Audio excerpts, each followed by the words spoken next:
Hey guys, and welcome back to another video. I really read a lot of books, for me at least, in March.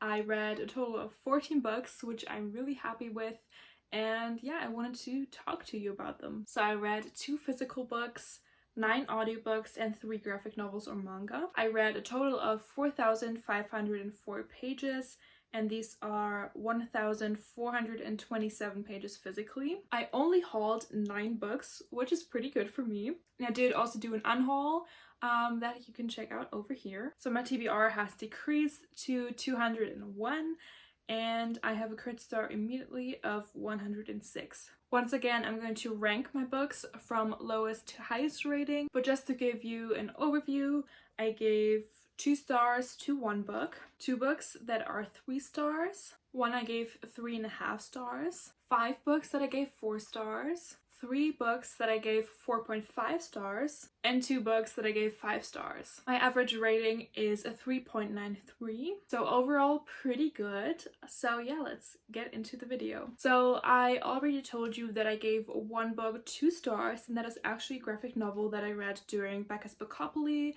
and that is Paper Girls Volume 1, which is by the same author as the Saga graphic novels. I enjoyed them, but I never really loved them, but they were okay.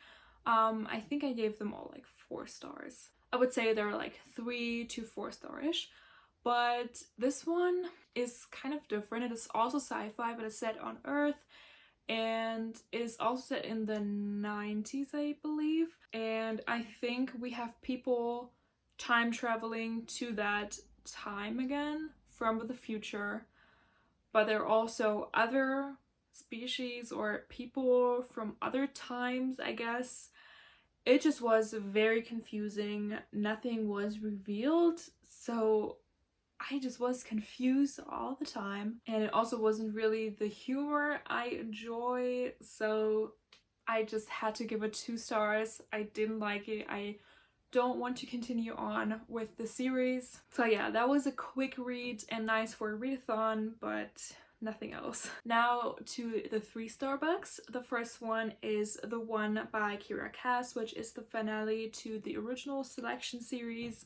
I've been just listening to them, you know, while doing stuff for work where I really don't have to think much, or just doing random things around the house.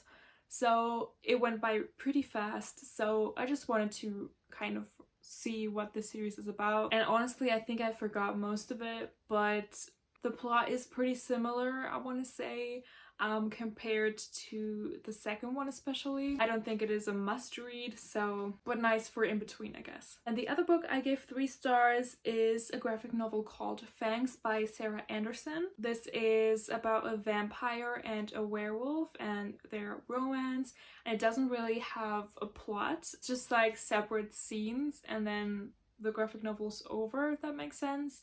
And I liked the kind of humor of the book, but it just wasn't anything special. So yeah, I couldn't give it more than 3 stars, but I enjoyed it. Then the book that I gave 3.5 stars is a German book called Das Flüstern der Magie by Laura Kneidl, and she normally writes romance books, but this one is actually romantasy, and it follows Fallon. I think she lives in Scotland, in Edinburgh, and she has this archive of like magical artifacts, and she kind of has to manage this archive, and sometimes she also has to steal like magical objects from other people.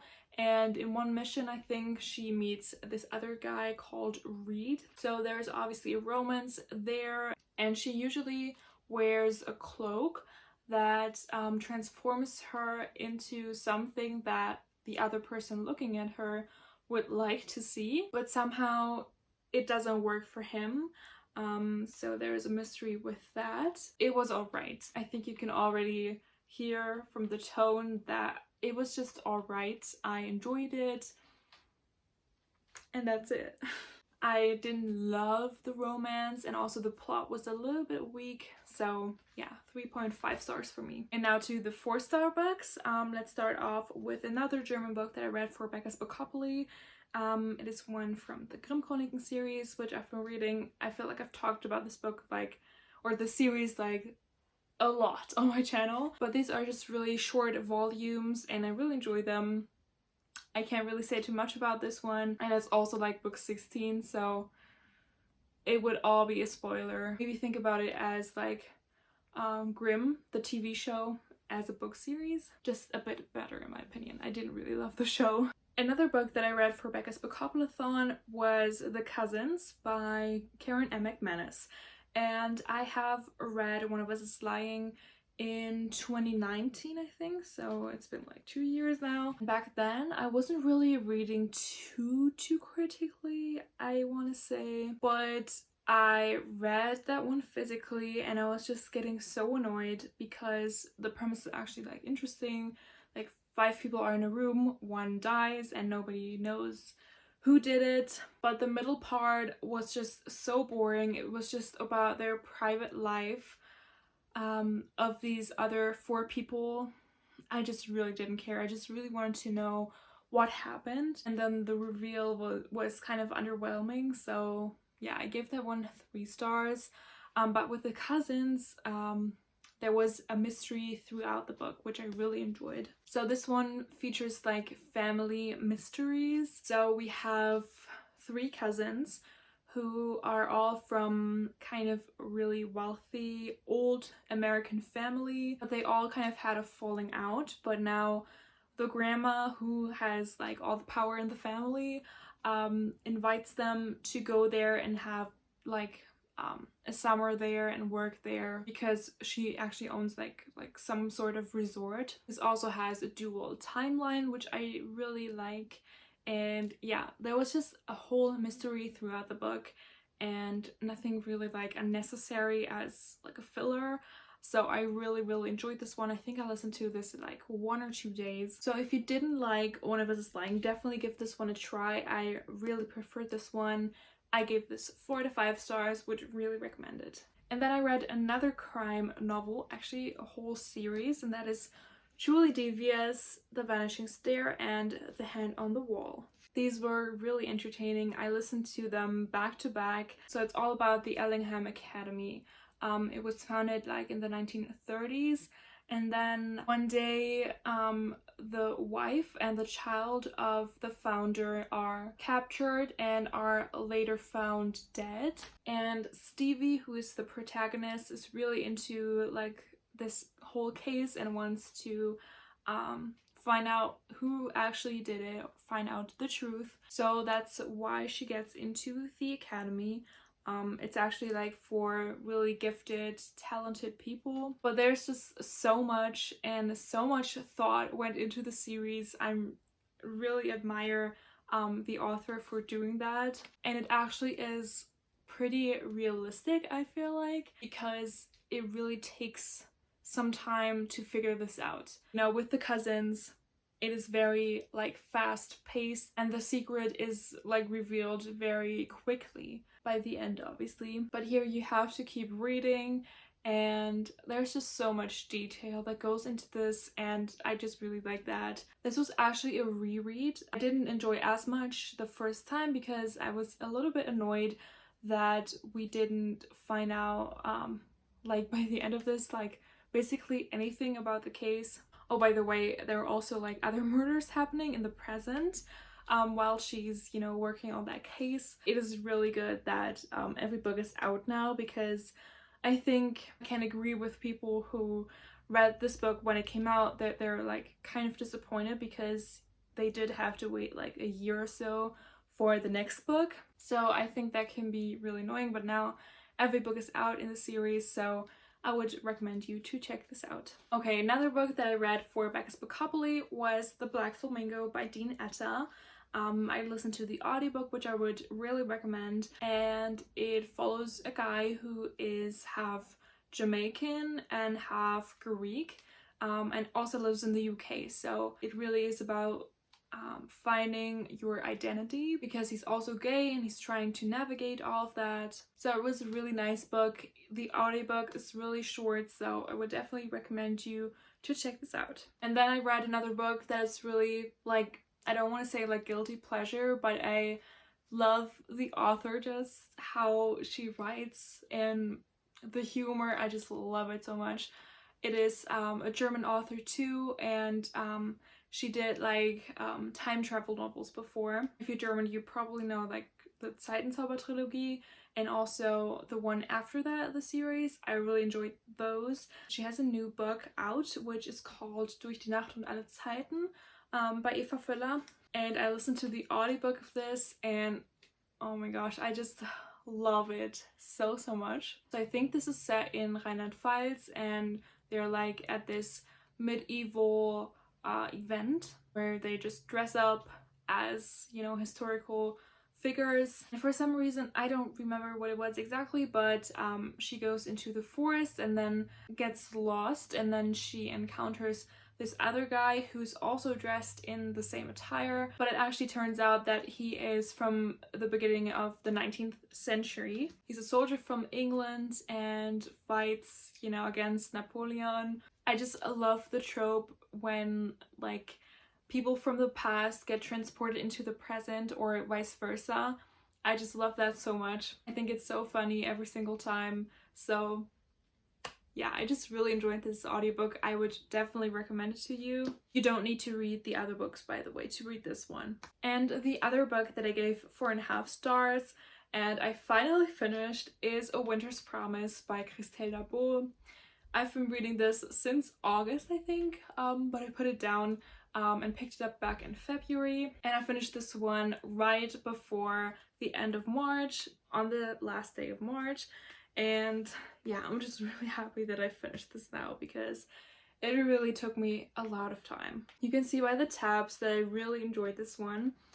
In the beginning, I was like obsessed with it. I was like tabbing like almost every single page because it was just so different, and I really like the character. The protagonist, Ophelia, is really relatable for me at least. But yeah, so this is kind of hard to explain, but they're basically like different arcs, and Ophelia is from Anima, and people there have different abilities, and she has 2 abilities actually. She is a reader, which means if she touches an object, she can kind of read the history of the object, like who the owner was, what happened, but she can also travel through mirrors. So basically one day she gets married off to another guy called Thorn, and he's very distant, very rude. Seems like both really don't want to marry each other, but when Ophelia comes with him to this other arc, she discovers there is so much more that she didn't have a clue about. Many mysteries and intrigue. It's hard to explain, you just need to pick it up, I think. It is just not the typical YA fantasy. Well, I think the basic story could definitely be made like in the typical YA fantasy fashion, but it just has its own tint to it, maybe. The writing style feels really nostalgic to me. The character, the protagonist, is like so lovable. I think you just have to read this one. Especially in the beginning, I was really enjoying it, but then we get a change in the setting, which I don't think I can talk about, but I didn't enjoy that part as much. Maybe it was also because I was only like reading 1 chapter at a time, so that's why it kind of seemed to drag a little bit. I'm really excited for the next books in the series. I've heard that the second book involves some kind of mystery, which is always really nice, and people have always enjoyed the second one a little bit more than the first one, from what I've heard.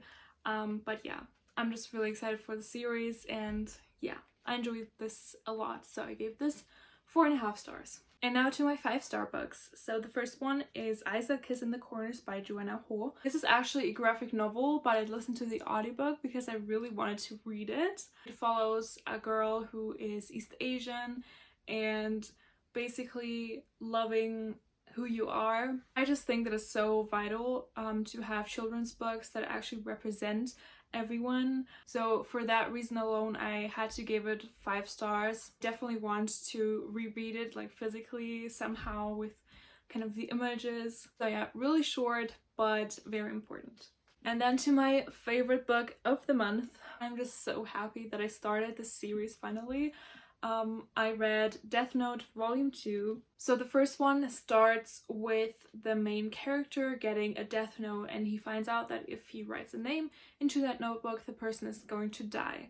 There are a lot of more rules to it that we discover in the first volume. And yeah, he's actually then working against the police, and they have another like really highly intelligent person helping them out. And it's kind of these two people working against each other, and it's so interesting to read about both strategies to you know, either kill the other person or, you know, find out who it actually is. And this one, they are finally meeting. They actually go to college together. I don't really want to say too much, but it's just so good.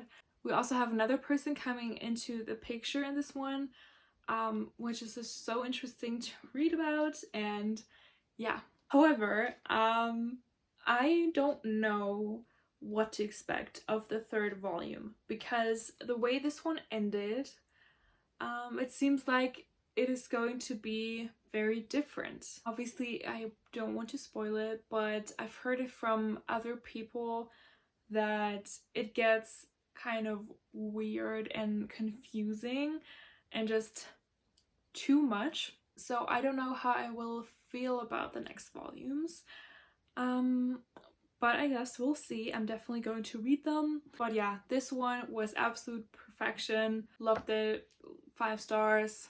Favorite book of the month, hands down. So these are all of the 14 books that I read in March. I really hope you enjoyed this video. I definitely had a really good time talking about these books, and I just read a lot of good books. I'm really like hyped now. I'm just really happy that I read so many good books. And yeah, I hope you enjoyed this video, and if you made it to the end, please leave the lightning bolt in the comments so that I know you were here. But yeah, I hope you enjoyed this video, and if you did, please don't forget to subscribe and give this video a thumbs up, and I'll see you in the next one. Goodbye, guys.